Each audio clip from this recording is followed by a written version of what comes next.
जनाब फारूक अब्दुल्ला जी, भरत सिंह सोलंकी जी, डॉक्टर मुमताज शाह जी, भैया भैया भैया थोड़ा साइड हो जाइए,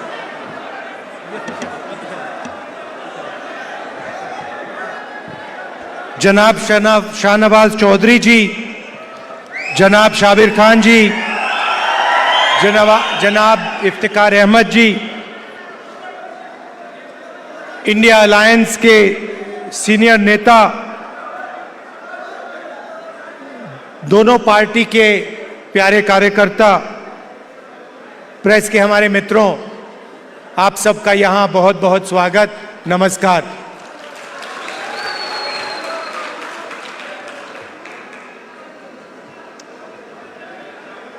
फारूक साहब ने नफरत की बात करी और आप जानते हो कि बीजेपी के लोग, आरएसएस के लोग जम्मू कश्मीर में, बाकी स्टेट्स में 24 घंटा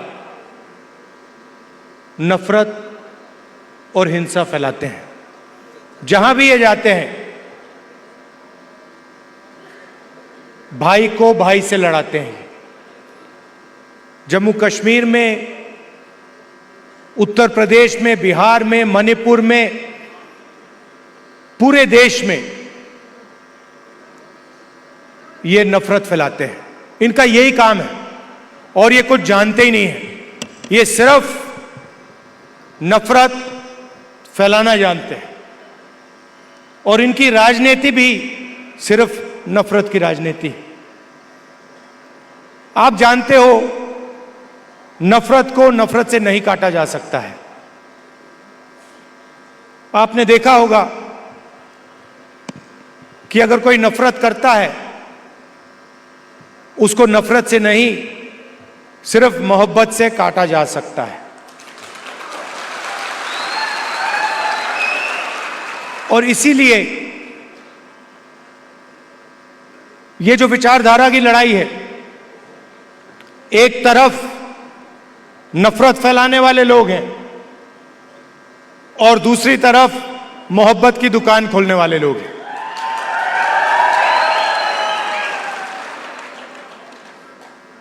कन्याकुमारी से कश्मीर तक हम चले, उसके बाद मणिपुर से महाराष्ट्र चले और एक ही मैसेज था कि नफरत से किसी को फायदा नहीं होता है। नफरत के बाजार में हर स्टेट में हमने मोहब्बत की दुकान खोली और आपने देखा होगा जो पहले नरेंद्र मोदी थे, 56 इंच की छाती वाले,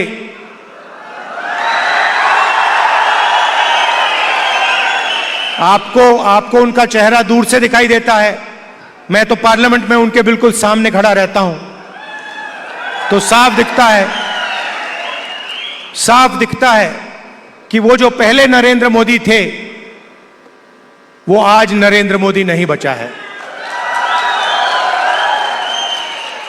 और आज जो भी विपक्ष करवाना चाहता है,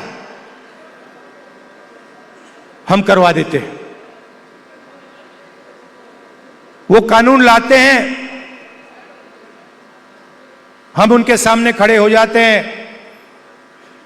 वो कानून पास नहीं करते हैं,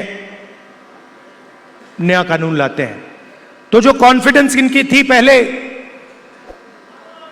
वो अब खत्म हो गई है। नरेंद्र मोदी जी को की जो साइकोलॉजी है, उसको हमने तोड़ दिया है।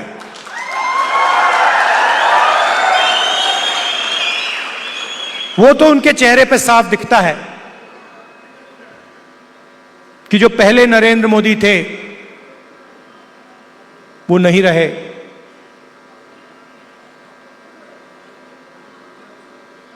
इलेक्शन के दौरान उन्होंने कहा, जब प्रेशर बढ़ा, जब उन पे दबाव लगा तो फिर चुनाव के दौरान उन्होंने कहा कि भाई मैं तो बायोलॉजिकल है ही नहीं,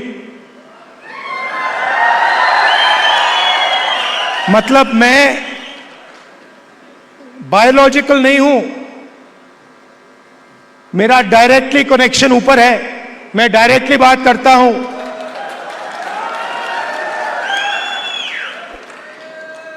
तो साइकोलॉजिकल प्रेशर इस स्टेटमेंट से दिखता है कि इंडिया गठबंधन ने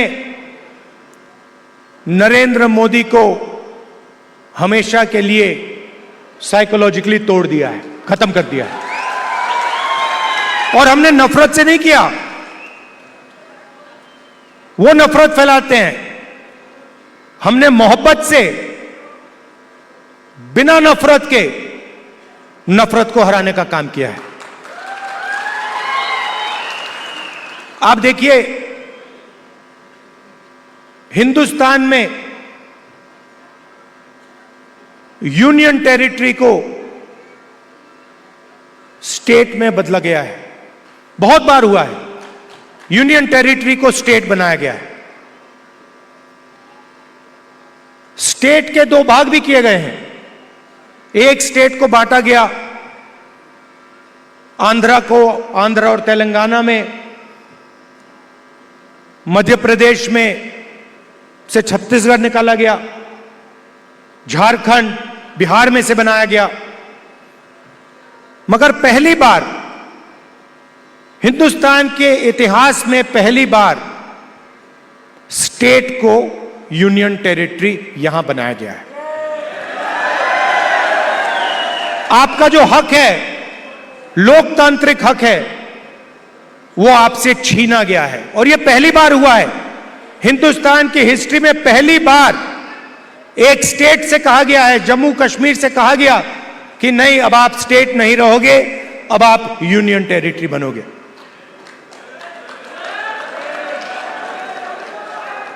इसीलिए हमारी पहली मांग है कि एक बार फिर आपको स्टेट का हक दिया जाए और आपका स्टेट आपको वापस दिया जाए।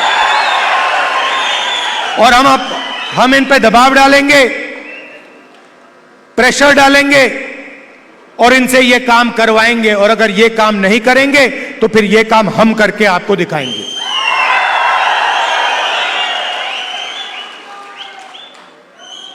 पूरे देश में नरेंद्र मोदी जी ने बेरोजगारी फैला रखी है। 2-3 अरबपतियों को यह पूरा का पूरा फायदा देते हैं। भाइयों और बहनों, 25 सबसे बड़े अरबपतियों का इन्होंने 16 लाख करोड़ रुपए कर्जा माफ किया है।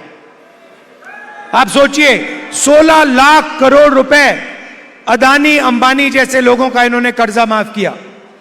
नोटबंदी लागू की, गलत जीएसटी लागू किया, और जो देश को रोजगार देते थे, जो छोटे बिजनेस वाले थे, स्मॉल और मीडियम बिजनेस वाले थे, स्मॉल और मीडियम इंडस्ट्री थी, उनको सबको इन्होंने खत्म कर दिया। नतीजा यह है कि हिंदुस्तान में कहीं भी रोजगार नहीं मिल पा रहा है। और यही हालत यहां जम्मू कश्मीर में है। अगर जम्मू कश्मीर का युवा रोजगार चाहता है तो नरेंद्र मोदी जी की सरकार रोजगार नहीं दे पाती है, ये सच्चाई है। और जो आपका था पहले, जो आपकी सरकार डिसीजन लेती थी, आपके हित में जो डिसीजन लेती थी, आपके भविष्य को सोचकर जो डिसीजन लेती थी, आज बाहर के लोग निर्णय लेते हैं। आपकी सरकार को चलाने में आपकी आवाज ही नहीं। आपकी सरकार दिल्ली से चलती है, ऑर्डर दिल्ली से आता है। हम चाहते हैं कि आपकी सरकार जम्मू और कश्मीर से चले। हम चाहते थे कि चुनाव से पहले यह हो जाए। हमारी सोच थी कि चुनाव होने से पहले आपको स्टेटहुड मिल जाना चाहिए था, मगर इन्होंने नहीं किया। चुनाव के बाद हम पूरा दबाव डालेंगे कि स्टेटहुड आपको मिल जाए। भाइयों और बहनों, ये बांटने का काम भी करते हैं। जहां भी जाते हैं एक जात को दूसरी जात से, एक धर्म को दूसरे धर्म से, एक प्रदेश को दूसरे प्रदेश से, एक भाषा को दूसरी भाषा से ये बांटते हैं और लड़ाने की कोशिश करते हैं। और यही काम इन्होंने यहां किया है। हमारे जो पहाड़ी भाई हैं और गुर्जर भाई हैं, उनको एक दूसरे से इन्होंने लड़ाने की कोशिश की है। मैं आप सबसे कहना चाहता हूं कि ये इनका जो प्रोजेक्ट है ये फेल होगा। हम सबको एक साथ लेकर सबके हक को देकर हम आगे बढ़ेंगे। हमारे लिए सब लोग एक जैसे हैं, हम किसी को पीछे नहीं छोड़ेंगे। हम मोहब्बत के साथ सबको एक साथ लेकर आगे बढ़ेंगे।